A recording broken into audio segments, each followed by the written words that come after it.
Welcome to big talk. నేను విజయ్. తెలంగాణ కేబినెట్లో మంత్రులు వ్యక్తిగత పంచాయతీలు పెట్టుకుంటున్నారని, ఒకరిపై ఒకరు ఆరోపణలు చేసుకుంటున్నారంటూ మాజీ మంత్రి హరీష్ రావు చేసిన వ్యాఖ్యలు పెద్ద దుమారమే రేపాయి.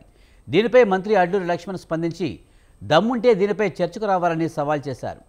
కొప్పుల ఈశ్వర్ అంబేద్కర్ విగ్రహం వద్దకు వచ్చే ప్రయత్నం చేయడంతో పోలీసులు అడ్డుకున్నారు. దీనిపై అడ్లూరి లక్ష్మణ్ తీవ్రస్థాయిలో రియాక్ట్ అయ్యారు. ఇంతకీ ఆ రోజు కేబినెట్లో ఏం జరిగింది? బీఆర్ఎస్ వర్షన్ ఏంటి? కాంగ్రెస్ నేతలు ఏమంటున్నారు? ఇలాంటి అంశాలపై ఇవాల్టి బిగ్ టాక్లో చర్చిద్దాం.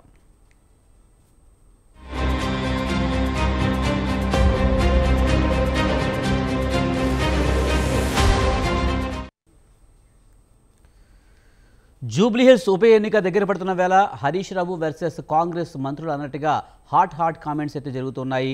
క్యాబినెట్ని హరీష్ రావు దండుపల్యంతో పోలిస్తే కాంగ్రెస్ బీఆర్ఎస్ను సువష్టుపురం దొంగలతో పోల్చడం జరిగింది. అసలు క్యాబినెట్లో అసలు ఏం జరిగింది? క్యాబినెట్ భేటీలో వ్యక్తిగత పంచాయతీలు జరిగాయా? ముఖ్యంగా కాంగ్రెస్లో అసలు మంత్రుల మధ్య భేదాభిప్రాయాలు ఎందుకు వచ్చాయి? దీనిపై మనతో మాట్లాడేందుకు కసుబా శ్రీనివాస్ గారు, కాంగ్రెస్ ప్రధాన కార్యదర్శి, అలాగే పోలేపల్లి రామూర్తి గారు, బీఆర్ఎస్ రాష్ట్ర నాయకులు మనతో ఉన్నారు. వారితో మాట్లాడదాం.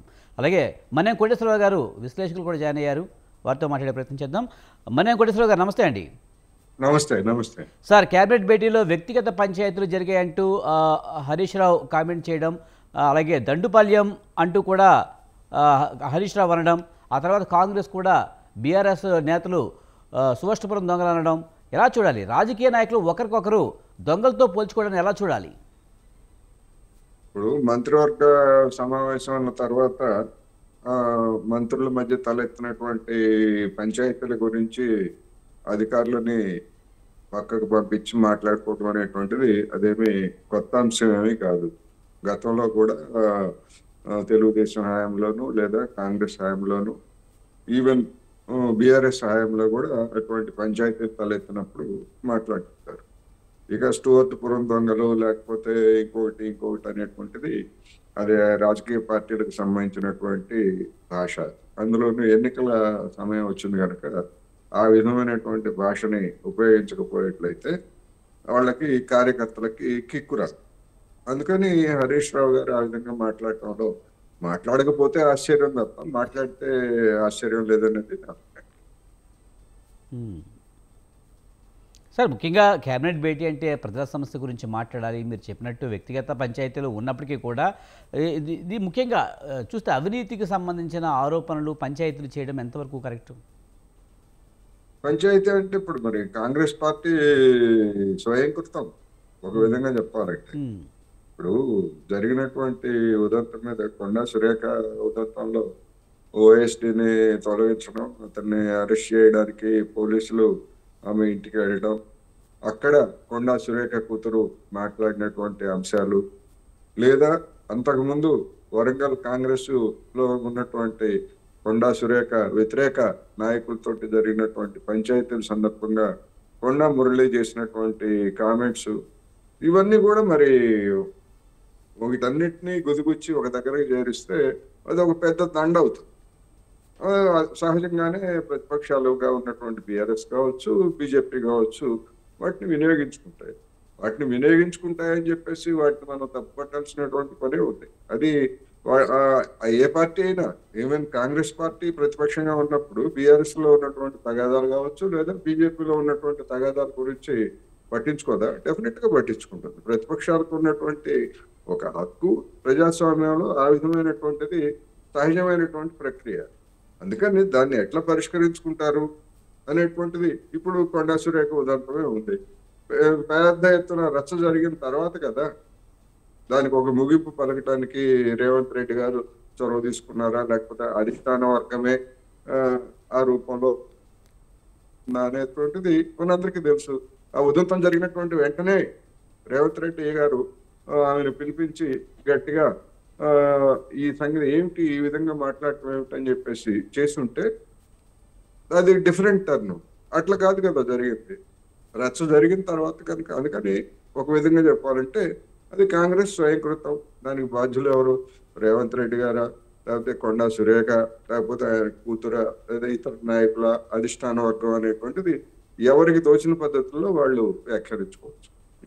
రైట్. మనతో పాటు కసుబా శ్రీనివాసరావు గారు కాంగ్రెస్ ప్రధాన కార్యదర్శి ఉన్నారు. ఆయనతో మాట్లాడదాం. శ్రీనివాస్ గారు నమస్తే అండి.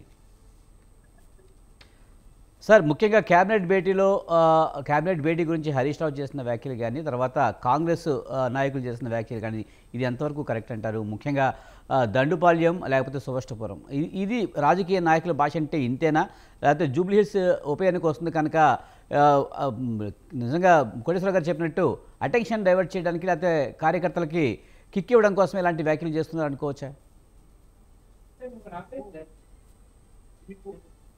సార్, మీ వాయిస్ రావడం లేదు. అప్పుడు మాట్లాడండి.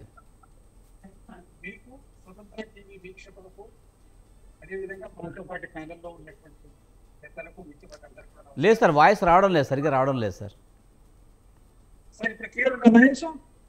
ఓకే, ఈలోపు మనం రామ్మూర్తి గారి దగ్గరికి వెళ్దాం. రామ్మూర్తి గారు, మీరు ఎలా చూస్తారు?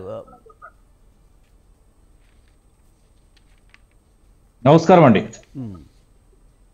సార్, మీరు ఎలా చూస్తారు?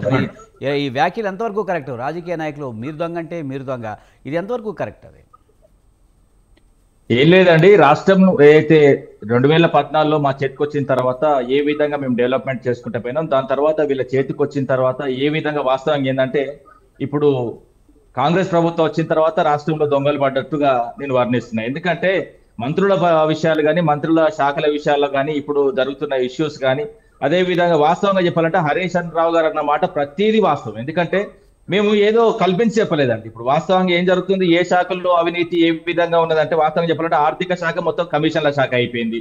వాస్తవంగా ఏదైతే ఆర్థిక శాఖకు సంబంధించిన వాళ్ళ మంత్రి వాళ్ళ భార్యనే దుకాణం ఇంట్లో ఒప్పించింది, నేను బిల్లు ఇప్పిస్తా డబ్బులు పట్టుకోరండి, మీరు 11%, 10%, 20% ఈ లెక్కలు నడుస్తున్నాయి. అదే విధంగా వాళ్ళకి సంబంధించిన ఎమ్మెల్యేనే డైరెక్ట్ ఒక మంత్రికి డైరెక్ట్ 30% గాడు వస్తున్నాడని క్లియర్ గా పేరు పెట్టడం జరిగింది. అదే విధంగా ఉత్తమ్ కుమార్ రెడ్డి సప్లైలో వాస్తవంగా పందికు సాగా మారింది. అది కంప్లీట్ గా 100 పైన ఒక స్కామ్ తేలింది. ఆ స్కామ్ ఏ విధంగా కోర్టులో ఉన్నది. ఎన్నిసార్లు ప్రభుత్వాన్ని అడిగినా కూడా ఒక లెటర్ స్పందించట్లేదు. అదే విధంగా ఆరోగ్య శాఖ మారింది. వాస్తవంగా చెప్ప మార్చిలో ఒక శవానికి ఒక శవం ఇచ్చిన ఘటనలు రాష్ట్ర వ్యాప్తి జరుగుతున్నాయి. అదే విధంగా చిన్నపిల్లలు చనిపోతున్నారు ఆక్సిజన్ అందక. అదే విధంగా ఇద్దరు కలిపి ఒకే సిలిండర్ పెడుతున్నారు, అంగల్ కట్ట కూడా చూడొచ్చు. విధంగా చాలా దిక్కులే. అంటే వాస్తవంగా ఆరోగ్య మొత్తం పడకేసింది. ఆరోగ్య శాస్త్రం ఎక్కడ అడ్రస్ చేయకుండా ఎక్కడ కనబడట్లేదు. వరదలు వచ్చినా కనబడడు, విపత్తులు వచ్చినా కనబడు, ఎన్నడో తెలియదు. అదే విధంగా రోడ్స్ అండ్ బిల్డింగ్స్ మొట్టమొదటి రెడ్డి ఏం మాట్లాడుతూ ఈ విధంగా మాట్లాడుతూ నత్తెట్లు, అదే విధంగా రోడ్లు కూడా అదే విధంగా అష్టంగా అయిపోయినాయి. అదే విధంగా ఐటీ శాఖ మొత్తం తిరోగమనం. అదే విధంగా రెవెన్యూ శాఖ డబ్బు మొత్తం కంప్లీట్ గా దంటున్న విషయం కూడా తెలుసు. వాస్తవంగా రాష్ట్రంలో ఊపీ ప్రభుత్వం నడుస్తుంది. వాటి పాస్వర్డ్ ఎందుకంటే 5 ఏళ్ళకి మాత్రమే పనిచేస్తుంది. 5 ఏళ్ళు గట్టిగా దోచుకోవాలి, దాచుకోవాలన్న ఉద్దేశంతో దంచుకొని పోయే ప్రభుత్వం వాస్తవంగా ప్రజల కోసం వచ్చిన ప్రభుత్వం కాదు. 6 గ్యారెంటీల ప్రభుత్వం, దొంగల ప్రభుత్వం ఇది.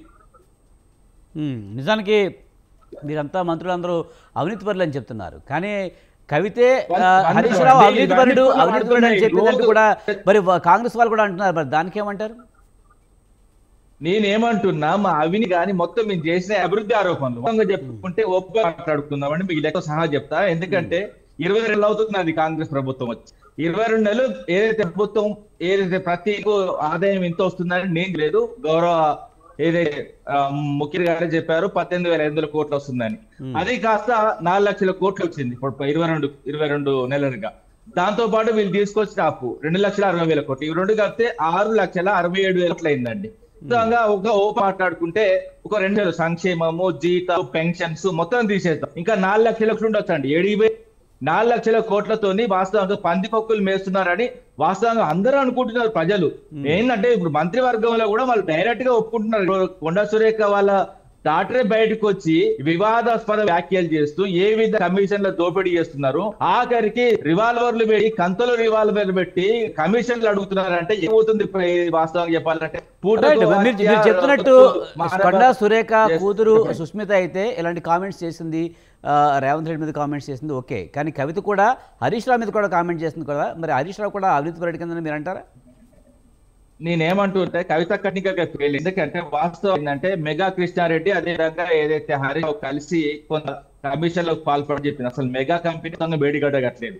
మెగా కృష్ణారెడ్డి కట్టి ఎక్కడ కూడా ఆరోపణలు దాని మీద చిన్న కూడా జరగలేదు. వాస్తవంగా ఏంటంటే ఎల్ఏ కంపెనీ ఎల్ఎన్టీ వేడిగడ్డల్లో బ్లాక్ కుంగిపోతే డ్యామ్ సేఫ్టీ అథారిటీ క్లియర్ గా, ఎందుకంటే దాన్ని రిపేర్ చేసుకోవచ్చు అని చెప్పింది, అయితే కాఫర్ డ్యామ్ అని చెప్పింది. కానీ రాజకీయంగా కాళేశ్వరాన్ని వాడుకున్నారు. ఇప్పుడు కాళేశ్వరాన్ని కాళేశ్వరం విషయం కూడా నీకు క్లియర్ చెప్తా.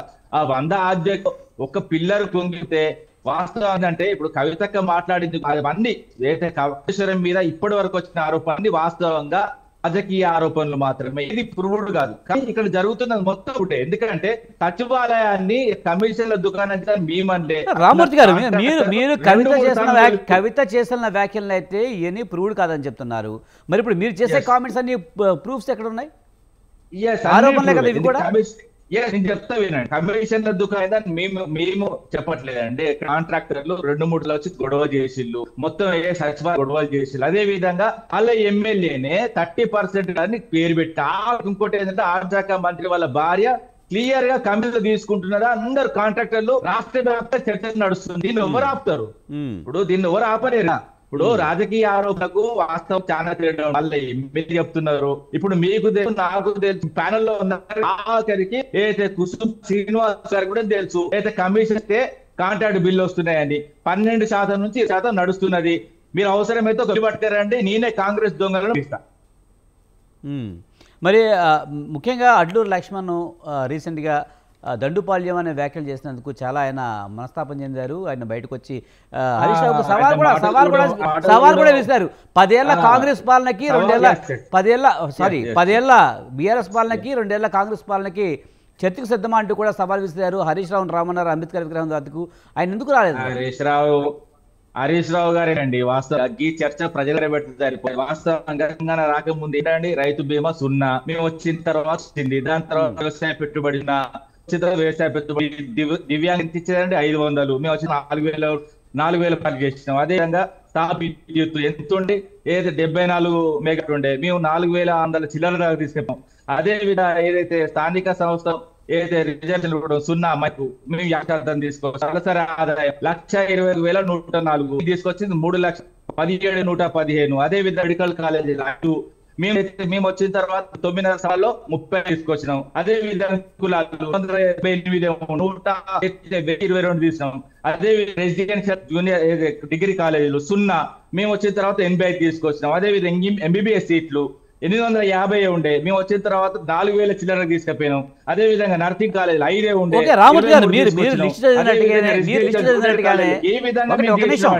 చాలా పెద్ద లిస్ట్ చదువుతున్నారు. ఒక నిమిషం నేను చెప్పేది వినండి. మీరు చదివినట్టుగానే వాళ్ళు కూడా చేసి చెప్తారు, కానీ చైనీ మాత్రం ఎవరో చెప్పరు అని చెప్తా వాళ్ళు చెప్పి ప్రజలు ఓటు ఎమ్మెల్యే ఇండియా లీసా లేకపోతే ఏం అవట్లేదు. సరే, ఆయన వీళ్ళకోలేస్తే ఆయన చెప్పాలి ఈ గవర్నమెంట్ లో ఏదైతే ఆత్మహత్యలకు పాత్ర ఇస్తున్నాడు. అదే విధంగా ఏంటంటే ఈ ఇందిరమ్మ ఇండ్లు పోయే బడ్జెట్ లో 2 బడ్జెట్లు 3,500 ఇండ్లు ప్రతి నియోజకవర్గానికి అన్నారు. వాస్తవాలు వాళ్ళకు ₹1,00,000 వాళ్ళ పేరు మీద చేసి వాళ్ళకి. ఇంకోటి ఏంటంటే వాస్తవంగా ఇళ్ళ పేరు ఎందుకంటే ఇందిరమ్మ ఇండ్లు వీళ్ళు ఇచ్చే 5 లక్షల మేస్త్రి 4 లక్షలు అడుగుతున్నాడు. ఏదైతే ఇందిరమ్మ ఇల్లు ఇచ్చిన బ్రోకర్ ఉంటాడు కదా, మీ ఆరోపణలన్నీ చేస్తున్నారు రామూర్తి గారు. మీరు అన్ని ఆరోపణలు చేస్తున్నారు కరెక్టే, కానీ చర్చ కంటే హరీష్ రావు ఎందుకు రాలేదు దానికి చెప్పండి. సంబంధించిన మాజీ మంత్రులు అలా కదండి, నేను మీకు ఛాలెంజ్ చెప్తే మీరే రావాలి. గతంలో ఏదైతే ముఖ్యమంత్రి ఢిల్లీ కూడా చూస్తున్నాం. ఇవన్నీ మాట్లాడి చాలా ఉన్నాయండి. చూసుకుందాం తెలుసుకుందాం అని ఢిల్లీ వాళ్ళని గతంలో 3 నెలల కింద ఇవన్నీ ఉంటాయి కదా అండి. రైట్. కసుమ శ్రీనివాస్ గారు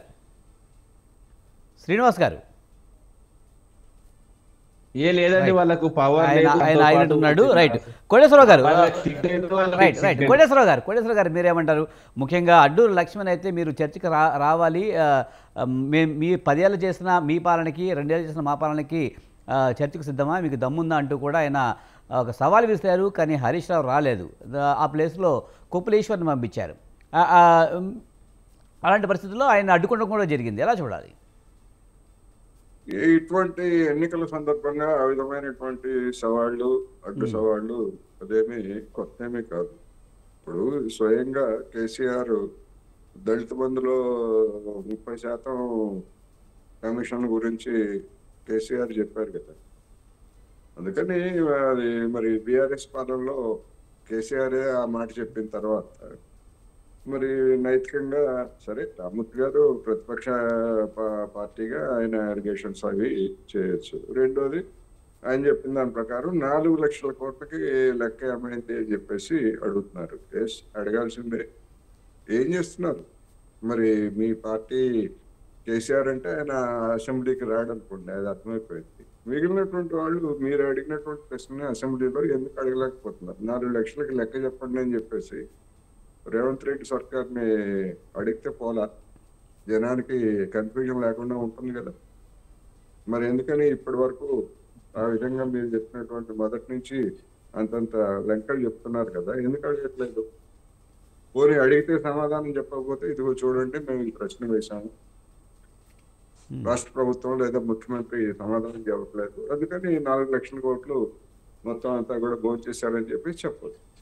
అందుకని ప్రచారం కోసం ఈ విధంగా చెప్పుకున్నందువల్ల దాని మీద ప్రయోజనం ఉండదు. నిర్దిష్టమైనటువంటి కార్యాచరణ ఉండాలి అనేది నేను సందర్భంగా చెప్పదలుచుకున్నాను. ఈ ఎలిగేషన్స్, వైల్డ్ ఎలిగేషన్స్ చేసుకున్నందువల్ల దానివల్ల ఎలాంటి ప్రయోజనం లేదు. అందుకని ఈ ఎన్నికల సందర్భంగా బీఆర్ఎస్ నేతలు కావచ్చు, బీజేపీ నేతలు కావచ్చు, కాంగ్రెస్ నేతలు కావచ్చు, ఈ విధమైనటువంటి సవాళ్లు, అడ్డు సవాళ్ళతోటి జనం దృష్టిని ఆకర్షించడానికి లేదా ప్రత్యర్థుల మీద ఒక స్కోరు సాధించడానికి ఇలాంటి చెప్పడం సహజమైనది నాకు. ముఖ్యంగా కాంగ్రెస్లో ఈ మధ్యకాలంలో ఈ కమిషన్ల దందా నడుస్తుందని కూడా బీఆర్ఎస్ విమర్శించడమే కాదు, కాంగ్రెస్ మంత్రులు కూడా డైరెక్ట్గా బయటకు వచ్చి మాట్లాడుతున్న పరిస్థితి కనిపిస్తుంది. మొన్న ఆ మధ్య అదే టెండర్ల విషయంలో కొండా సురేఖ అలాగే పొంగిరెడ్డి మధ్య విభేదాలు, అలాగే జూపల్లి కొడుకు లేకపోతే రేవంత్ రెడ్డి అల్లుడి విషయంలో, టెండర్ల విషయంలో డైరెక్ట్గా బయటకు వచ్చి వీళ్ళు మాట్లాడుతున్నారంటే ఎలా చూడాలి సార్ దీన్ని? చూసేదే ఉంది, అక్కడే కదా పంచాయతీ. నేను మొదటి నుంచి కొండా సురేఖ దంపతులకి వర్సెస్ ఇతర నాయకులకి లేదా ఇతర మంత్రులకి వస్తున్న పంచాయతీ అక్కడే. ఇప్పుడు ఆశ్రిత పక్షపాతం అనేటువంటిది ఏ పార్టీ అయినా ఉంది, బీఆర్ఎస్ కి ఉంది, కాంగ్రెస్. ఇంత బాహాటంగా ఎలా చెప్తున్నారు వాళ్ళు ప్రజల్లోకి వచ్చి? ప్రజల్లో చులకన అయిపోతామన్న ఒక భావన ఎందుకు కలగట్లేదు వాళ్ళకి? చులకన అయిపోయినా లేకపోతే ఇంకోటైనా కానీ తిరిగి మళ్ళా మనం అధికారానికి వస్తాము, రాము, వచ్చినప్పుడు అప్పుడు చూసుకోవచ్చు.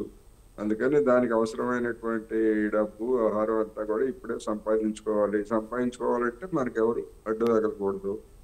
నల్లేరు మీద బండిలాగా మన దందా సాగాలి. ఇదే ప్రధానమైనటువంటి అంశం. ఇదే జరుగుతూ ఉంది. బహిరంగ రహస్యం ఇది, బహిరంగ రహస్యం. ఎవరు దాన్ని అధిష్టాన వర్గం కంట్రోల్ చేయలేదు, లేకపోతే ఇంకోటి కంట్రోల్ చేయలేదు. పక్కనే ఉన్నటువంటి ఆంధ్రప్రదేశ్ లో జరుగుతున్నది కూడా అదే కదా. అక్కడ ఒక తిరువూరు ఎమ్మెల్యే నా దగ్గర ఒక ఎంపీగా ఉన్నటువంటి వ్యక్తి 5 కోట్లు నా దగ్గర తీసుకున్నారని చెప్పేసి ఓపెన్ గా చెప్పాడు. ఏమైంది అక్కడ? వాట్సాప్ స్టేటస్ కూడా పెట్టాడు, స్టేటస్ లో పెట్టాడు. ఏమైంది? ఒకే పార్టీ ఎమ్మెల్యే ఎంపీ మీద ఆ విధమైనటువంటి పెడితే ఏం చేశారు? చంద్రబాబు నాయుడు గారు ఏం చేశారు? అంటే అప్పుడు డబ్బులు పెడుతున్నారు కనుక డబ్బులన్నీ మళ్ళీ ప్రజల నుంచే లాగాలి, లేకపోతే ఏదో రకంగా అవినీతి చేయాలి, ఇది బాహాటంగానే ఒప్పుకుంటున్నారు. ఇప్పుడు ఒక్కొక్క 50 కోట్ల నుంచి 100 కోట్ల వరకు కొన్ని నియోజకవర్గాల్లో ఖర్చు పెడతా ఉంటే ఎమ్మెల్యేలు, మరి వాళ్ళు ఏం కావాలి? వాళ్ళ జీవితాలు ఏం కావాలి? ఇప్పుడు ఏదో సినిమాలో మన ప్రకాష్ రాజ్ అంటాడు కదా, అరే మేము ఇంతమంది ఇట్లా పోషించామరా, రౌడీలను ఆ విధంగా లేపేస్తే మేము ఏం కావాలా అని చెప్పేసి అన్నట్టు. మరి ఇంత ఖర్చు పెట్టి బీఆర్ఎస్ వాళ్ళు ఏమైనా తక్కువ ఖర్చు పెడుతున్నారా? వాళ్ళ దగ్గర ఏమైనా డబ్బులు తక్కువ ఉన్నాయా? బీజేపీ ఏమైనా తక్కువ పెడుతుందా? కాంగ్రెస్ తక్కువ పెడుతుందా? ఎవరు తక్కువ కదా. అందుకని అధికారము 5 ఏళ్ళు ఉన్న తర్వాత పార్టీ వస్తుందా రాదా అనేటువంటి ఎవరికి నమ్మకం లేదు, ఏ పార్టీకి. బీఆర్ఎస్ కూడా నమ్మకం లేదు, కానీ అనుకోకుండా వచ్చింది రెండోసారి. అందుకని అటువంటి ఎన్విరాన్మెంట్ ఉంది దేశంలో, ముఖ్యంగా దక్షిణాది రాష్ట్రాల్లో వివిధ పార్టీల మధ్య చూసినప్పుడు.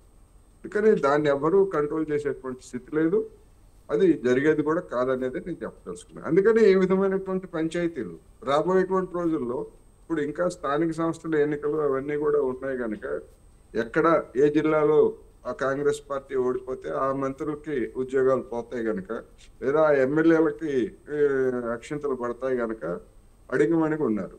అవి కాస్త అయిపోయిన తర్వాత ఇక మళ్ళా జరిగేటువంటిది అసెంబ్లీ ఎన్నికలే కనుక అసలైనటువంటి కుమ్ములాట్లు ఈ ఆర్థిక దందా గురించి అప్పుడు ఇంకా ఎక్కువ వచ్చేటువంటి అవకాశం ఉంది. అందుకని అనివార్యం అనేది నా అభిప్రాయం. రైట్. శ్రీనివాసరావు గారు మీరేమంటారు?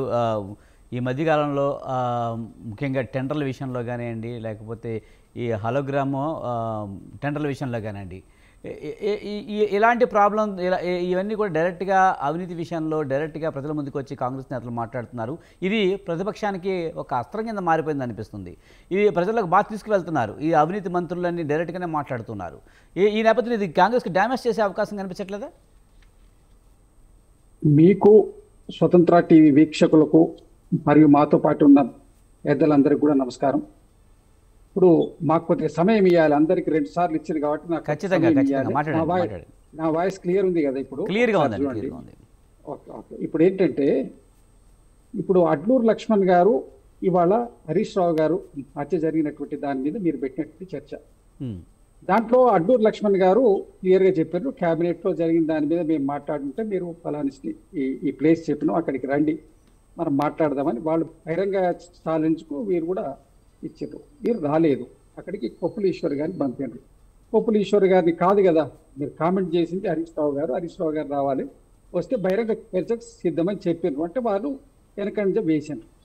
సరే, ఇప్పుడు రాజకీయాల్లో ఒక ఉప ఎన్నికలు జరుగుతున్నటువంటి సందర్భంలో వాళ్ళు సవాళ్ళు చేయడం, దానికి ప్రతి సవాళ్ళు చేయడం ఇది సహజమైనటువంటి విషయం. అయితే మన ప్రధాన ప్రస్తావన ఏంటంటే, మంత్రివర్గంలో జరిగినటువంటి చర్చ గురించి బయటికి ఎవరు చెప్పారు? బయటికి మంత్రివర్గంలో లోపల జరిగినటువంటి చర్చ గురించి బయటికి అసలు ఇన్ఫర్మేషన్ ఇచ్చింది ఎవరు? అది వాళ్ళు అవతల పెట్టాలి. అవతల పెడితే వాళ్ళ మీద ప్రభుత్వం చర్య తీసుకుంటుంది. మీరు దాని మీద మాకెవరో చెప్పిందని మీరు మంత్రివర్గంలో జరిగినటువంటి అంశాల మీద ఇది అంతా వీళ్ళు అలాని అండుపాలెం బ్యాచ్ వీళ్ళు ఈ విధంగా చేసుకుంటారంటే, ఒక దళిత మంత్రి ఆయనకు సంబంధించినటువంటి అంశం, దాన్ని ఆయన ఒక సెన్సిటివ్ ఇష్యూను వీళ్ళు టచ్ చేశారు. అది ఒక పొరపాటు. తర్వాత ఇప్పుడు వాళ్ళు అన్నారు కాబట్టి ప్రతి సవాల్ అనాలి. ఇప్పుడు ఎన్నికల సమయం జరుగుతుంది కాబట్టి మా వాళ్ళు కూడా కామెంట్ చేశారు. అదే మీరు ఇంతకుముందు కొండా సురేఖ గారి ఎపిసోడ్ కొద్దిగా సరిగా జరగలేదు. దాని మీద ఇమీడియట్గా మా ఇన్ఛార్జి గారైనటువంటి మీనాక్షి నటరాజన్ గారే కానివ్వండి, ఆ తర్వాత ముఖ్యమంత్రి గారు కూడా వారు మా పిసిసి అధ్యక్షుల వారితో సహా కలిసి మాట్లాడి అంతర్గతంగా ఏవో కొన్ని జరుగుతుంటే వాటిని సర్దుకునే ప్రయత్నం చేస్తున్నాం. ఇది అన్ని పార్టీల్లో ఉన్నది. బీఆర్ఎస్ పార్టీలో సొంత కూతురు బయటకు వచ్చి బహిరంగంగా చేసినటువంటి విమర్శలు కానివ్వండి, ఆమె చేసినటువంటి దాని మీద చూడండి. అదేవిధంగా బీజేపీ పార్టీలో రాజాసింగ్ గారు బహిరంగంగా వారు చేసిండ్రు, వారు సస్పెండ్ చేసిండ్రు, అక్కడ జరిగినటువంటి పరిణామాలు, తర్వాత ఈటల రాజేంద్ర గారిది అక్కడ జరుగుతున్నటువంటి ఎపిసోడ్, అక్కడ జరుగుతున్నటువంటి ఇక్కడ మన నిజామాబాద్ ఎంపీ అరవింద్ గారు జరుగుతున్నటువంటి అంశాలు, అనేక అంశాలు శ్రీనివాస్ గారు అన్ని పార్టీల్లోనూ వర్గ విభేదాలు ఉండొచ్చు, కానీ కాంగ్రెస్ పార్టీలో మరీ ఎక్కువైపోతుంది. మరి మంత్రుల స్థాయిలో అవినీతి గురించి ఒకటి ఏమైందంటే సార్, మా అధికారంలో ఉన్నాం కాబట్టి మా వైపు అన్ని కళ్ళు చూస్తుంటాయి, ప్రతి చర్యను గమనిస్తుంటాయి, ప్రతి తప్పటడుగును తప్పుపడుతుంటాయి, తప్పు లేదు. అయితే ఇప్పుడు అధికారంలో లేని వాళ్ళ మీద కంటే అధికారంలో ఉన్న వాళ్ళ మీద ఫోకస్ ఎక్కువ ఉంటుంది కదా. సహజంగా ఫోకస్ ఉంటుంది కాబట్టి మీకు ఎక్కువగా ఉండేట్టు కనబడుతుంది. ఒక మన రాష్ట్రంలోనే కాదు, ఇతర రాష్ట్రాల్లో భారతీయ జనతా పార్టీ అధికారంలో ఉన్న రాష్ట్రాలు ఫోకస్ ఉంటాం కాదండి. యాక్చువల్గా ఫోకస్ ఉంటాం కాదు, నిజానికి ప్రభుత్వంలో పనులు చేస్తారు కనుక ఆ పనుల్లో లోపాలు ఉంటే ఖచ్చితంగా అడుగుతారు. అంతేగాని పర్టికులర్గా ఒక పార్టీ మీద ఫోకస్ పెట్టి అడగరు. ఇప్పుడు ప్రతిపక్షాల యొక్క పని ప్రజాస్వామ్యంలో వాళ్ళు అడగాలి, పద్ధతి ప్రకారం అడగాలి, పద్ధతి ప్రకారం విమర్శించాలి. వాళ్ళు పూర్తి అవినీతిమయం చేసిండ్రు. వాళ్ళు ఇప్పుడు ఇంతకుముందు వాళ్ళు రామూర్తి గారు చెప్పుకుంటూ 4 లక్షల కోట్లు 2.5 లక్షల కోట్లు అన్ని లెక్కలని చెప్పారు, చాలా సంతోషం అండి. బిల్స్ పెండింగ్ ఎప్పటి నుంచి ఉన్నాయి? ఎప్పటి పెండింగ్ బిల్స్ క్లియర్ చేయాల్సి వస్తుంది? అప్పులు చేసిన డబ్బుల్ని మీ పెండింగ్ బిల్స్ ఈ 2 సంవత్సరాల్లో జరిగిన వర్క్ ఇస్తున్నారో అంతకుముందు జరిగిన వర్క్ల బిల్స్ పెండింగ్ ఉన్నాయా? ఎంత బిల్లులు పెండింగ్ పెట్టిపోయినరు? లోకల్ బాడీలో జరిగినటువంటి ఎన్నికలు కాంగ్రెస్ పార్టీ నవంబర్లో. శ్రీనివాస్ గారు ఇంతకుముందు రామూర్తి గారు అడిగిన దాంట్లో ఒకటి, నిజానికి ఎవరు పెండింగ్ లో పెట్టినా సరే కమిషన్లు తీసుకోవడం కరెక్ట్ కాదు కదా. కరెక్ట్ కాదు కదా. ఇప్పుడు కమిషన్ తీసుకునేది ఒక ప్రచారం దీంట్లో చేస్తున్నారు. మీకు తెలియదు, comment చేసి- రామోజీ గారు. ప్రచారం మీరు చేస్తున్నారు. చెప్పండి. దాంట్లో వాస్తవంగా కంప్లైంట్ చేయొచ్చు కదా. రామోజీ గారు, నిజంగా రామోజీ గారు. ఒకసారి సార్ మీరు మాట్లాడినప్పుడు నేను విన్నా సార్, నాకు కొద్దిగా Right, అవకాశం ఇవ్వండి. right, right. రామూర్తి గారు దయచేసి నాకు మాట్లాడు, అవకాశం ఇవ్వండి, మాట్లాడు. సమాధానం చెప్పుకునే అవకాశం ఇవ్వండి. ఇప్పుడు మీరు ఒకటి ఏంటంటే మీరు మాట్లాడు. కమిషన్ తీసుకున్నారు, దాంట్లో ఉంటే పట్టించవచ్చు కదా. దానికి సంబంధించిన ఈడీలు ఉన్నాయి, ఈసీలు ఉన్నాయి, అవినీతి నిరోధక శాఖలు ఉన్నాయి. ఓపెన్ గా అంత బహిరంగంగా జరుగుతుందని ప్రచారం చేస్తున్నటువంటి పార్టీలు దాన్ని ప్రూవ్ చేయొచ్చు కదా, పట్టించవచ్చు కదా అని. ఇప్పుడు ఏసీబీ రోజు దొరుకుతున్నారు మీ పార్టీలో. Right, right. రోజు మీ ప్రభుత్వంలో రోజు రామూర్తి గారు ప్రభుత్వం వచ్చాక మీరు అన్ని పాయింట్స్ రామూర్తి గారు మీరు అన్ని పాయింట్స్ రాసుకోండి, మీ టర్మ్స్ అన్ని చెప్పండి. రైట్. ఇప్పుడు బట్టగాల్చి ముఖం మీద వేసి మమ్మల్ని అనడం కాదండి, వాళ్ళు ఉంటే ప్రూవ్ చేయమనండి. ఫలానా దగ్గర ఫలానా పర్సెంటేజ్ తీసుకుంటారు. ఉట్టిగా బదనాం చేయడానికి గ్లోబల్ ప్రచారం ఏదైనా చెప్పొచ్చండి. 20%, 30%. శ్రీనివాస్ గారు ప్రధానంగా అడ్లూరి లక్ష్మణ్ గారు మనం చాలా ఫీల్ అయ్యారు. హరీష్ రావు గారు దండుపాల్యం బ్యాచ్ అన్నందుకు ఒక క్యాబినెట్ని అలా అంటారా మీరు? అది అంతవరకు కరెక్టు, మీరు ఉద్యమ నాయకుడు అది ఇది అని చాలా చెప్పారు. కానీ బయటకు వచ్చిన తర్వాత కాంగ్రెస్ నాయకులందరూ కూడా సోష్టపురం దొంగలని చెప్పి అంటున్నారు. ఇది కరెక్టా? ఇది ఒకటండి, వాళ్ళు అనడం కరెక్ట్ కాదు. మేము ప్రతి దాడి చేయడం అవసరం కాబట్టి చేసినాం, అది కరెక్ట్ అని నేనేం సమర్థించడం లేదు. ఎట్ ది సేమ్ టైం ఒకటి ఏంటండి, ఒక క్యాబినెట్, ఒక రాష్ట్ర క్యాబినెట్ అంటే అది కేవలం కాంగ్రెస్ పార్టీకి సంబంధించిన క్యాబినెట్ కాదు, ఈ రాష్ట్రానికి సంబంధించిన ఒక ఐడెంటిటీ. ఆ ఐడెంటిటీని అనడం అంటే రాష్ట్రాన్ని అవమానించడమే కదండి, తెలంగాణ ప్రజల యొక్క ఆత్మగౌరవాన్ని అవమానించడమే కదా. దాన్ని దండుపాలెం బ్యాచ్ ఒక రాష్ట్రంలో ఇప్పుడు వాళ్ళ కేసీఆర్ గారి ప్రభుత్వం ఉన్నప్పుడు వాళ్ళు ఎవరేమైనా అన్న క్యాబినెట్ మీటింగ్ను తప్పుపట్టడం, క్యాబినెట్ మీటింగ్ను మీద మాట్లాడడం, క్యాబినెట్ మంత్రిగా 3-4 పర్యాయాలు చేసినటువంటి హరీష్ రావు గారు అలాంటి వ్యాఖ్యలు చేయడం అనేది పూర్తిగా కూడా అది సహేతుకం కాదండి, ఏ విధంగా కూడా కరెక్ట్ కాదు.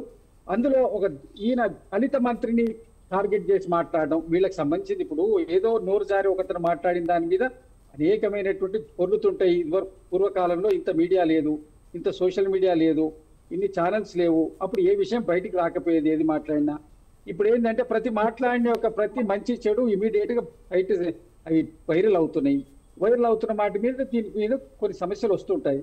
దాన్ని సర్దుకునే కార్యక్రమం వెంటనే మా వాళ్ళు చేసిండ్రు. అది పీకప్లో తుఫాను మీరు చెప్పిన 2 సంఘటనలు కూడా, అడ్డూరు లక్ష్మణ్ గారిదే కానివ్వండి, మన కొండ స్ప్రేక గారిది కానీ పీకప్లో.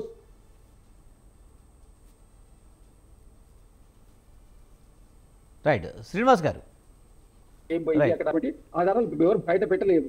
కాకపోతే ఏంటంటే ఇప్పుడు ఎన్నికల సమయం కాబట్టి దాన్ని ఎక్కువ ప్రెస్పిరేట్ చేస్తున్నారు. ఎందుకంటే ప్రజల లోపల వెళ్ళి ఇది ఈ ప్రభుత్వాన్ని బ్లేమ్ చేసి ఇప్పుడు ఉప ఎన్నికలో లబ్ధి పొందే ప్రయత్నం చేస్తున్నారు కాదండి. మేము జూబ్లీహిల్స్ లోనే ఉన్నాం. ఇప్పుడు ఇక్కడ పరిస్థితి చూస్తే మాత్రం వాళ్ళకి ఏమాత్రం ఆశాజనకంగా లేదు. జూబ్లీహిల్స్ ఎన్నికల్లో నవీన్ యాదవ్ గారు మంచి అది పంపింగ్ మెజార్టీ తోటి విన్ కావడం. రైట్. రామూర్తి గారిని అడిగినా బీఆర్ఎస్ తిరగలేదని చెప్తారు. కామన్ గా అది ఏ పార్టీకి ఆ పార్టీ మేము లోకల్ గ్రౌండ్ రియాలిటీ ఇప్పుడు దాన్ని దెబ్బతీయడం. ఈ డిబేట్ గ్రౌండ్ రియాలిటీ చెప్పేది మీరు ఎవరు, నేను ఎవరు? గ్రౌండ్ లో చెప్పాలంటే ఉన్న ఓటర్లు నిర్ణయిస్తారు, మీ ఓటర్లు కాదు, మా ఓటర్లు.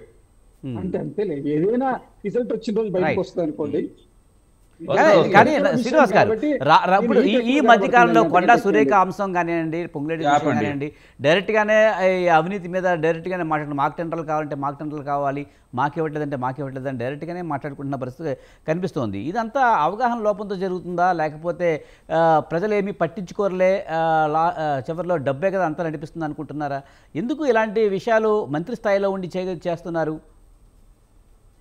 అక్కడ జరిగినటువంటి వరంగల్లో జరిగిన టెండర్ మీద వాళ్ళు ఏదో వేసిందని కాస్త వచ్చిన మిస్అండర్స్టాండింగ్ లో జరిగిన అదొక చిన్న మిస్ ఫైర్, అది సర్దుబాటు అయిపోయింది. దాంట్లో ఏమి ఇబ్బంది లేదు. అంటే పంపకాలు జరిగిపోయినాయి అంటారా? మీకింత నాకింత అని పంపకాలు జరిగిపోయినాయి అంటారా?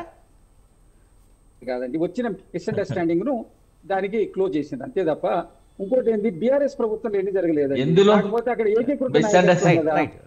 ఏకీకృత నాయకత్వం కాబట్టి అక్కడ ఏది కూడా అవతలికి రాలేదు. అక్కడ కూడా ఏకీకృత నాయకత్వం ఉన్న దగ్గర కూడా కవిత గారు బయటకు వచ్చి అనే పరిస్థితి వచ్చింది. అక్కడ ఎంత జరిగి ఉంటుంది చెప్పండి? ఎవరిని ఉట్టి మాట్లాడి కాంగ్రెస్ లో చిన్న జరిగినా మా ప్రతిపక్షం కంటే మా స్వపక్షం వాళ్ళే ఎక్కువ అంటారు. కాబట్టి ఇక్కడ తప్పు జరిగే ఆస్కారం ఉండదు. ఎక్కడైతే విమర్శ ఉంటుందో అక్కడ తప్పు జరగదండి. వాళ్ళ దగ్గర పూర్తి పురుపుటానే ఉంటది, ఏ విషయం బయటికి రాదు. అట్లాంటి చోటనే పంపకాల దగ్గర ఇబ్బంది వచ్చి కవిత గారు అవతలకు వచ్చింది. ఇక మా దగ్గర పంపకాలు ఎక్కడ ఉంటాయండి? మా దగ్గర మా దగ్గర పంపకాల కోసం బయటికి రాలేదండి. మాది పక్కల్లో ఎక్కడ కూడా పంపకాలు కాదండి.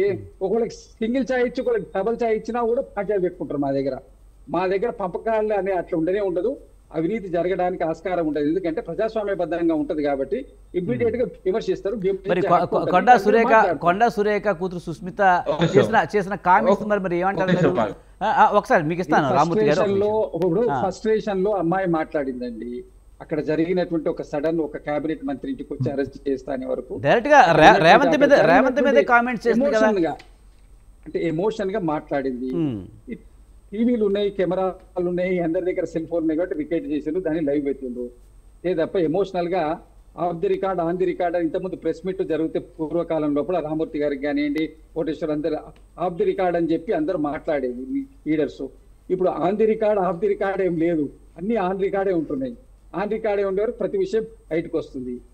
తప్ప ఇప్పుడు ఒకటేందండి, టెక్నాలజీలో పెరిగినటువంటి నిజాలే బయటకు వస్తున్నాయి కదా శ్రీనివాస్ గారు. ఎందుకు అనుకుంటారండి? ఇప్పుడు ఫస్ట్ స్టేషన్ లో అనేక విషయాలు అన్ని బయటకు వస్తున్నాయంటే ఏమనుకోవాలి, అబద్ధాలు బయటకు రావు కదా. ఒక వ్యక్తి కాదండి, ఇప్పుడు మనం నలుగురం కలిసినప్పుడు మాట్లాడేది ఒక విధంగా ఉంటది, మళ్ళీ ఇండివిజువల్ గా మాట్లాడుకునేటప్పుడు వాళ్ళ అంతర్గతంగా ఏదో ఉన్నటువంటి విషయాలు బాధలు అంటారు.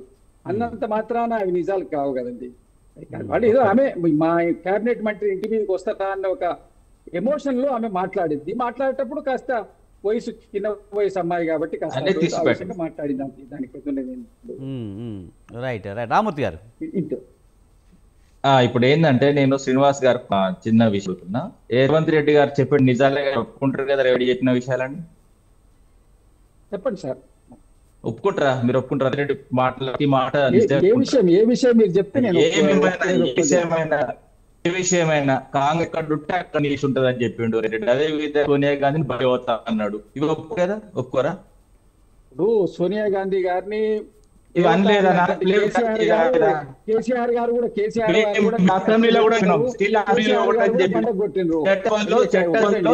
చట్టసభలో బీజేపీ చెప్పేది మీరు ఆగండి, రాసుకునే చిట్టా మొత్తం రాసుకున్నా. ఎమ్మెల్యే ఫండ్స్ ఇవ్వాలని డైరెక్ట్ ఇవ్వాలి, ఓన్లీ పేరుకు పబ్బాలకు పోయే పరిస్థితి వచ్చింది. కనీసం ₹1 పని కూడా అలాంటి స్థితి లేదు రాష్ట్రం అని సంబంధించిన ఎమ్మెల్యే చెప్పిండు. అదేవిధంగా రేవంత్ అంత ఖచ్చితంగా చెప్పాలంటే వాళ్ళు ఎంత బ్లాక్ మెయిలర్స్, వాళ్ళు ఎక్కడి నుంచి ఎక్కడి దాకా కేసులో మొన్న వైజాగ్ లో దాదాపు 100 ఎకరాల చిల్లర ఉన్నారు. దానికి సంబంధించిన డీటెయిల్స్ ఇప్పుడు పెట్టాం.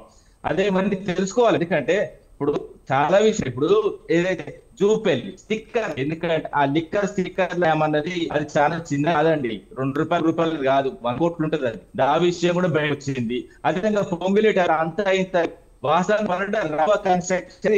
దాదాపు 3 రోజులు జరిగింది. ఇంకోటి అయితే క్రిప్టో కరెన్సీ, అదే హవా మొత్తం ట్రాన్స్ఫర్ అయిన హవాలా రూల్ అని ఈడీ తెలిసింది బయటికి. అదే విధంగా హర్షాని వాళ్ళ కొడుకు వాళ్ళ సుపుడు డైరెక్ట్ దొంగ వాచ్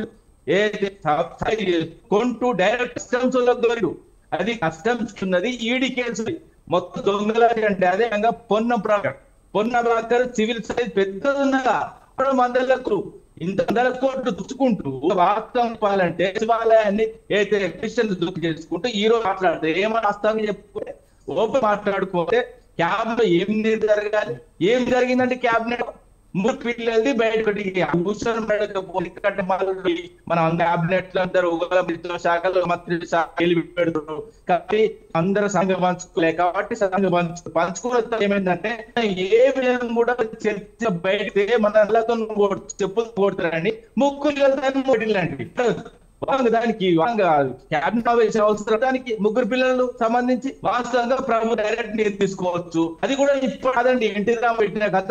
ఎందుకంటే ఆ పిల్లలు లాభ నియంత్రణ చేయాలని ఒక కేంద్ర ప్రభుత్వం తీస్తే అది రాష్ట్ర ప్రభుత్వం చేసింది, దాని సాగుతుంది. దాని పెద్ద విషయం కాదు. అది ఇంకేంటంటే పంచ ఎన్నికలు బీసీకి సంబంధించిన ఎన్నికలు కానీ బీసీ రిజర్వేషన్ 42% కానీ వాస్తవంగా 34% ఇస్తా అంటే అడ్డంబులు వీళ్ళే కాంగ్రెస్.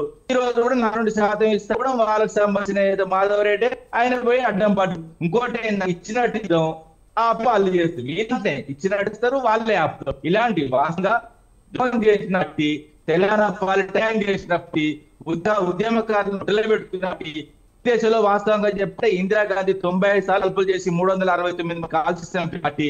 అదే విధంగా దేశ ఉద్యోగంలో 1200 మంది కాల్చిన పార్టీ. వాస్తవం చెప్పాలంటే తమిళోడే దండం పెట్టినట్టు పార్టీ కాంగ్రెస్ విషయం చూస్తే ఇన్ని విషయాలు ఉన్నాయి. ఇప్పుడు వాస్తవం అంటే ఇప్పుడు సచివాలయం వాస్తవంగా ఏదైనా సచివం కానీ లేకపోతే జరిగిన సమాజంలో కానీ నిర్ణయాలు తీసుకుంటున్నాం. ప్రజలకు ఒక్క నిర్ణయం అన్నాడా రాష్ట్ర గురించి మాట్లాడు, రాష్ట్రంలో చేద్దామని మాట్లాడ ఏమి లేదు. ఖచ్చితంగా మొత్తం పనుల గురించి దండుపాం జాతి కాదు కథకట్ట పెద్ద చెడ్డి అని వాస్తవం చెప్తే గొంతులు కోసే రాజ్యం వాస్తవం చెప్తే గుర్తు నమ్మితే చెప్పాలి. వాస్తవంగా పరిస్థితుల్లో ఇంకా కూడా తెలంగాణ ప్రజలు మేలున్నారు. చేతి గుర్తు కొట్టేయమంటే చేయలేదు వస్తారు కాబట్టి చేతి గుర్తు ఓటేరు ఓటేసే పరిస్థితులు వాస్తవంగా మన జేబులో ఉన్న పైసలు చేతికి పెట్టుకొని తీసుకుని మన నిలువ పెట్టి చేస్తారు. అంటే అంటే మీరు లోడి చేస్తున్నారు. ఇప్పుడు జూబ్లీ హిల్స్ లో అయితే ఓటేయరని చెప్తున్నారు. మరి జూబ్లీ హిల్స్ లో కాదండి, ఎక్కడ సరే ఇప్పుడు జూబ్లీ హిల్స్ ఎన్నికలు జరుగుతున్నాయి కనుక ఇప్పుడు జూబ్లీ హిల్స్ ఎన్నికల్లో జరిగాయంటే అక్కడ కాంగ్రెస్ గెలిస్తే దాన్ని రెఫరెండం గా తీసుకుంటారా? కాంగ్రెస్ పాలన ఒప్పుకుందని నేనేమంటున్నా 100% ఓపెన్ గా చెప్తున్నా, మళ్ళీ రికార్డ్ చేసుకొని పెట్టుకోండి. మా జూబ్లీస్ లో గెలిచేది మా గులాబీ జెండా ఖచ్చితంగా ఉంటుంది.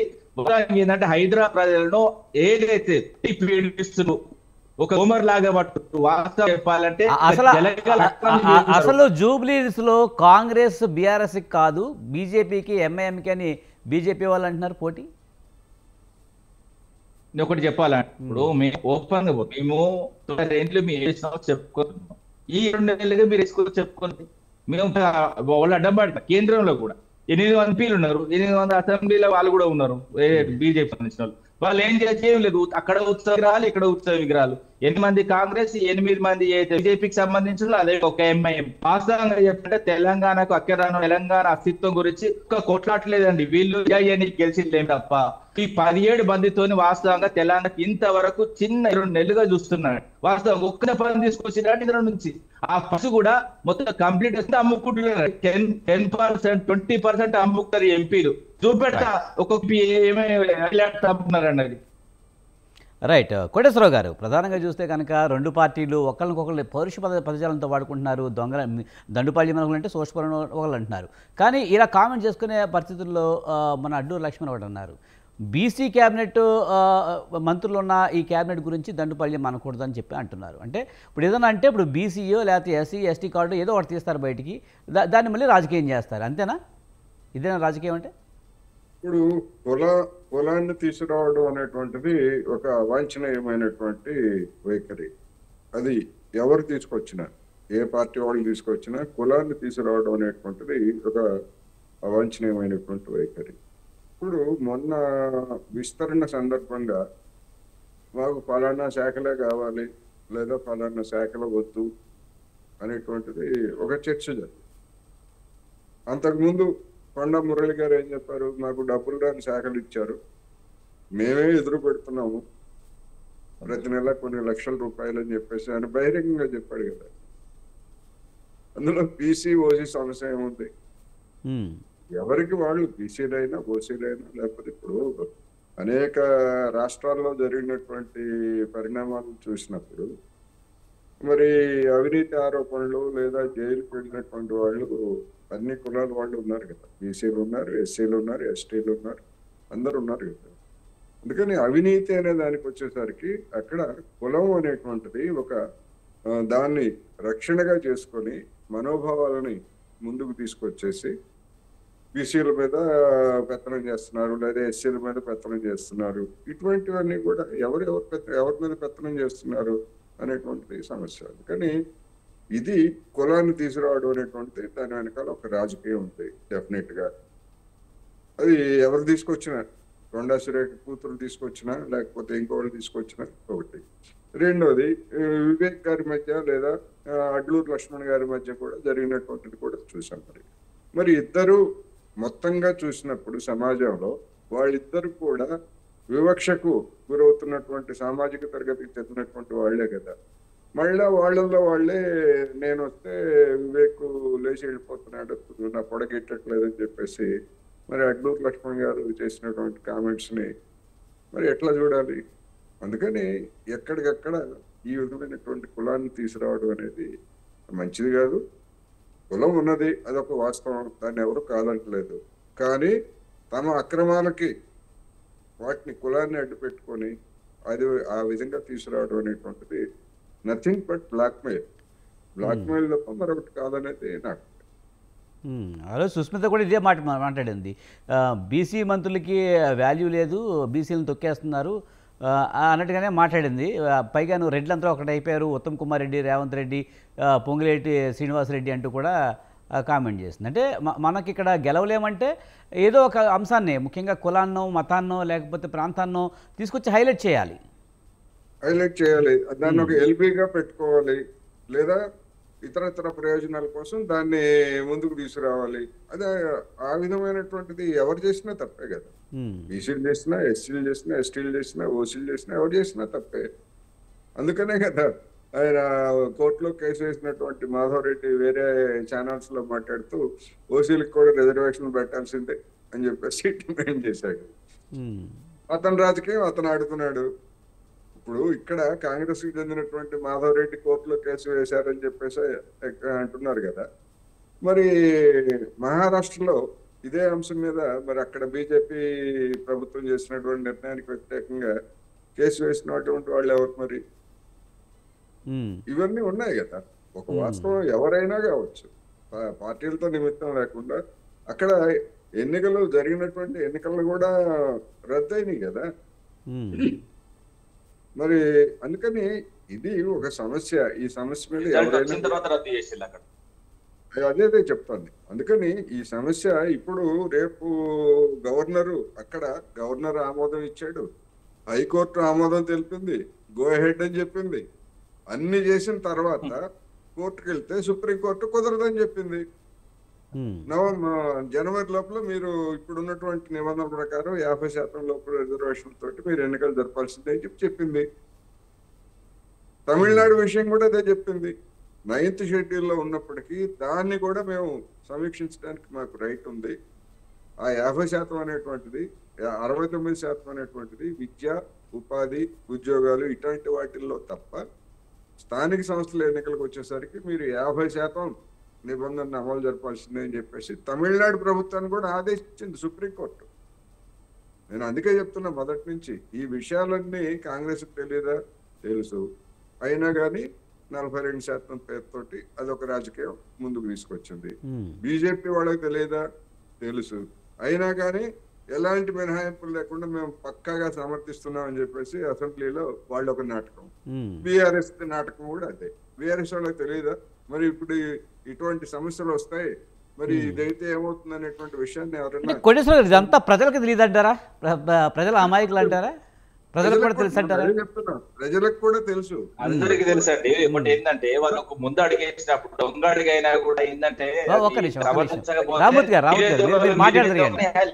నేనేమాట్లేదు ఎందుకంటే ఒక ముందు అడిగేసినప్పుడు కాంగ్రెస్ ప్రభుత్వం ఒక ముందు అడిగేసినప్పుడు అడిగైనా కూడా వాస్తవంగా అసెంబ్లీలో దొంగ అడిగే దాంతో రాదని అన్ని పార్టీలకు తెలుసు, అందరికి తెలుసు. కానీ అంటే ఆ అడుగు కూడా వ్యతిరేకిస్తున్నారని చిత్రీకరించే ప్రయత్నం చేస్తున్నారు అని చెప్తున్నారు.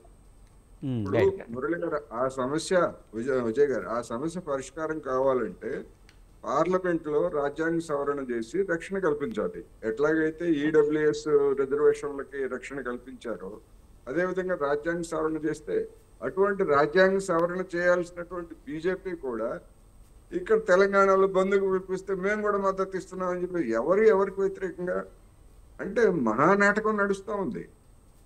మధ్యలో అల్టిమేట్ గా ఎవరు బలవుతున్నారంటే బీసీలను నిర్వహణ చేస్తున్నారు. బీసీ నాయకులకు తెలియదా? పోనీ తెలుసు.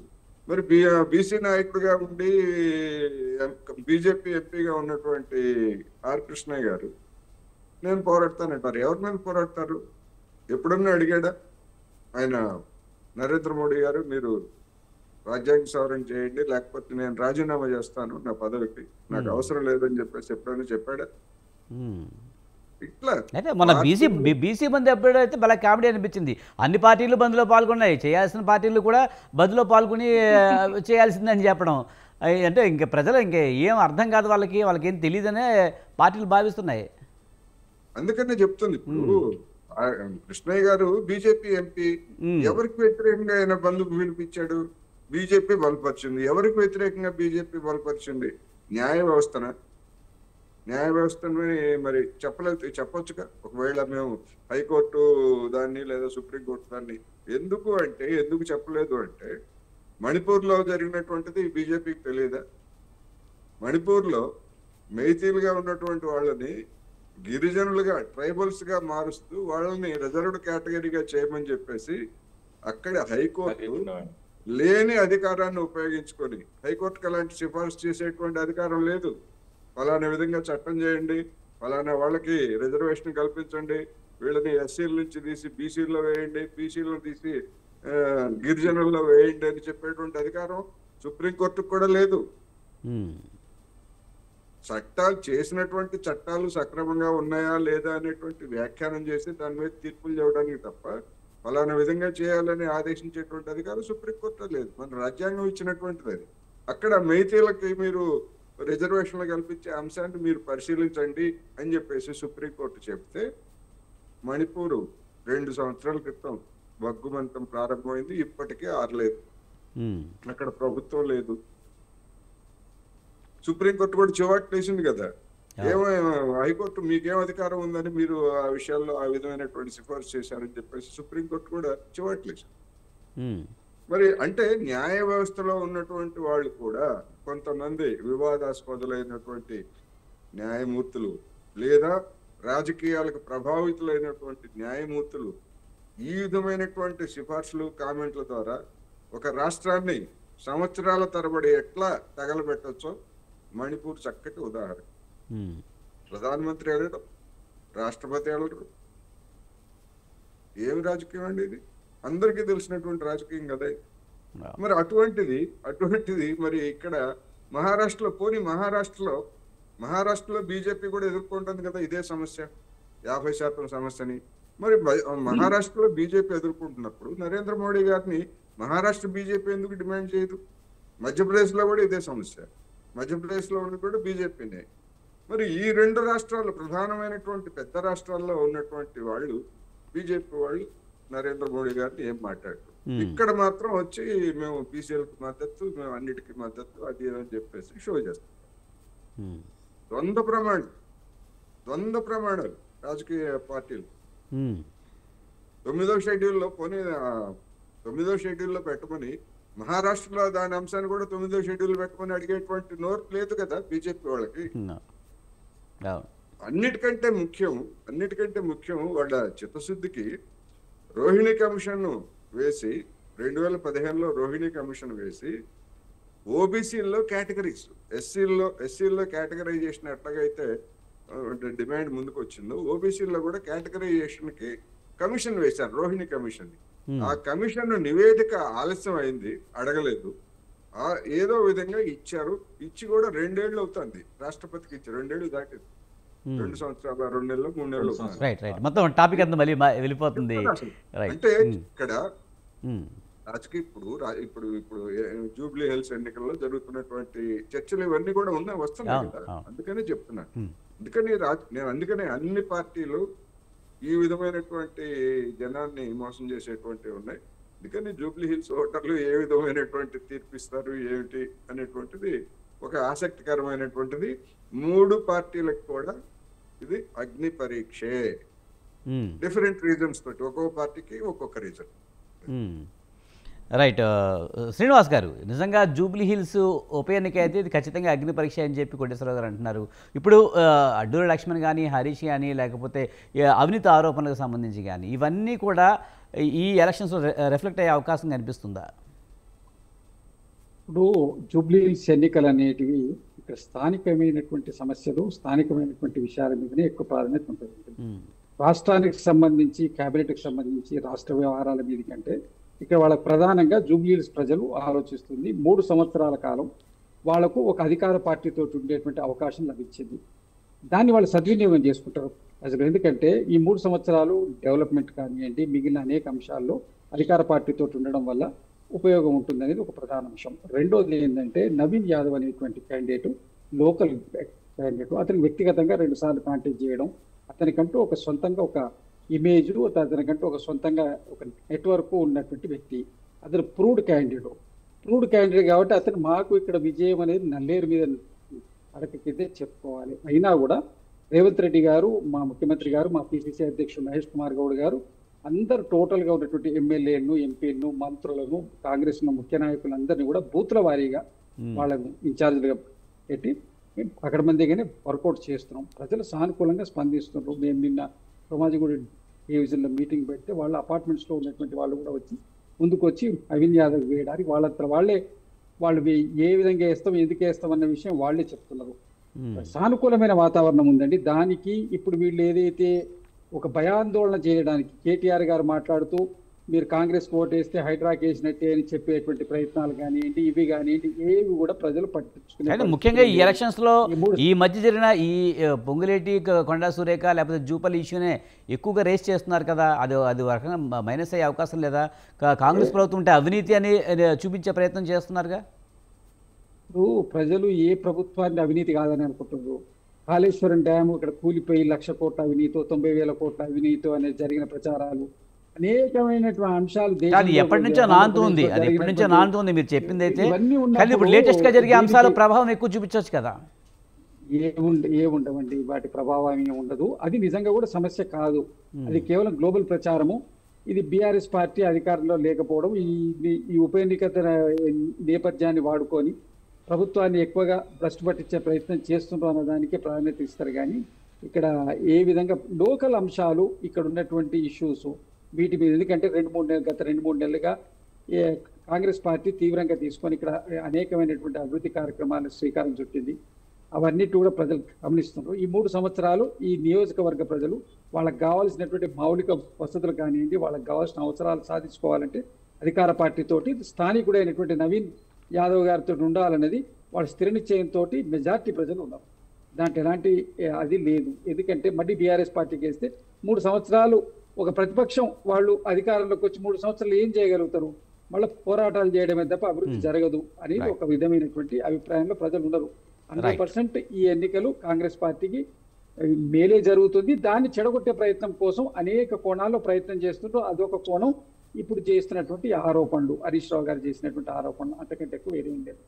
రైట్. రామూర్తి గారు, మీరు ఎన్ని చేసినా సరే, ఎన్ని అవినీతి ఆరోపణలు చేసినా సరే, స్థానిక అంశాలకే ఎక్కువ ప్రాధాన్యత ఉంటుంది. ఇంకా 3 ఏళ్ళు అధికారంలో ఉంటాం కనుక మాకే ఖచ్చితంగా ఓటేస్తారు ప్రజలందరూ కూడా. ఒకవేళ మీరు వచ్చినా ఉద్యమాలు చేసే పరిస్థితి లేదు కనుక ఖచ్చితంగా కాంగ్రెస్ పార్టీ గెలుస్తుందని చెప్తున్నారు. నేను ఏమంటున్నా అంటే, వాస్తవంగా గోపన్న ఎంత గొప్పవాడో అర్థం. ఎందుకంటే ఈ రోజు 170 మంది రౌడీ షీటర్లను బాండవలసింది. ఎందుకంటే ఇప్పుడు పరిస్థితులు 3 సార్లు గెలిపి వాళ్ళ మీద అంటే గొర్రెల మీద, గుళ్ళ మీద, వ్యవస్థ కాదు. ఎందుకంటే మొన్న నామినేషన్ వేసినప్పుడు కూడా వాళ్ళతో ఎవరు చూసుకోవచ్చు. పంపనట్టు, అదే విధంగా రౌడీలు, గుండాలు, ఉదవార్లు, కత్తు, ఇలా వ్యవస్థ ఇప్పుడు 70 స్వతంత్ర భారతదేశంలో అవసరాన్ని సామాన్య ప్రజలు ఆలోచించుకునే సిచ్యువేషన్ తీసుకొచ్చింది. ఎందుకంటే ఈ రోజు ప్రజలు ఏం కోరుకోరు. ఎందుకంటే గత 9 ఏళ్ళుగా మేము బ్రిడ్జ్ హైదరాబాద్ లో, అదేవిధంగా ఐటీని ఉరకలించడం. ఒకప్పుడు ఐటీ ఉద్యోగాలు మేము వచ్చిన తర్వాత ఎన్ని పెళ్లి ఉంటే మిగతా ఎన్ని కంపెనీ ఎవరినైనా చదువుకుంటూ ఏ బండ్లు కానీ ఛాయ బండ్లు మంచిగా హ్యాపీగా పెట్టి వాళ్ళు ఓడుకున్నారు. వీళ్ళు తర్వాత పండ్ల బండ్ల మీద, పూల బండ్ల మీద, వాస్తవంగా చెప్పాలి అన్నం కూర వండుకుని చిన్న చిన్న షాపుల మీద కూడా మొత్తం బుల్డోజ్ చేసి వాళ్ళ అండ్ల మీదకి లాగి వాళ్ళ జీవితాలలో మట్టి కొట్టి, వాస్తవంగా ఇండ్ల మీద కూడా. ఎందుకంటే మేము ఉన్నప్పుడు వాస్తవంగా బస్తీలలో, చిన్న చిన్న గ్రామాలలో, చిన్న చిన్న బస్తీలలో కూడా వాళ్ళకి పట్టాలు ఇచ్చినాం. ఆ పట్టాల భూమి దగ్గర కూడా హైదరాబాద్ వెళ్ళి ఇండ్లను ఇల్లు కొట్టి వాళ్ళ కన్నాల్లో నీళ్లను. రామూర్తి గారు, మనకి టైం అయిందండి. టైం అయింది. ఈ ఎఫెక్ట్ జూబ్లీ హిల్స్ ఉప ఎన్నికల్లో పడుతుందా లేదా? ఒక్క మాట చెప్పి క్లోజ్ చేయండి. 100% వీళ్ళు చేసే అసకము ఇక్కడ లోకల్ క్యాండిడేట్ వీన్ యాదవ్ చేది కానీ, ఇంకా మిగతా వాళ్ళు చేది కానీ, అక్కడ ఉన్న గుండాలది కానీ, అదేవిధంగా రాష్ట్ర వ్యాప్తంగా జరుగుతున్న అవినీతి మీద కూడా ఖచ్చితంగా ఇంపాక్ట్ ఉంటుంది. ఎందుకంటే రాష్ట్రంలో ఏరియా జరిగినా కూడా ప్రజలు అయితే చిటికలు తెలుసుకొస్తూ వచ్చినాయి. ఒకప్పుడు ఎట్టి కాలంలో రిగ్గింగ్లు చేసిలో, ఎక్కడ రిగ్గింగ్ల కనుకొని ఓటర్ల ముందే ఓటు ట్వీట్ చేసి గెలిచి ప్రభుత్వాలు వీళ్ళే. ఇప్పుడు ఎట్టి కాలంలో మొత్తం అలాంటి చేసిన ఇప్పుడు ఓటు చోరీ వస్తుంటాం. Right, thank you very much Ramurthy గారు, అలాగే కసుబ శ్రీనివాస్ గారు, మన వెంకటేశ్వర గారు, థ్యాంక్ యూ వెరీ మచ్ అండి డిబేట్లో పాల్గొన్నందుకు. ఇది ఇవాల్టి బిగ్ టాక్. చూస్తూనే ఉండండి స్వతంత్ర.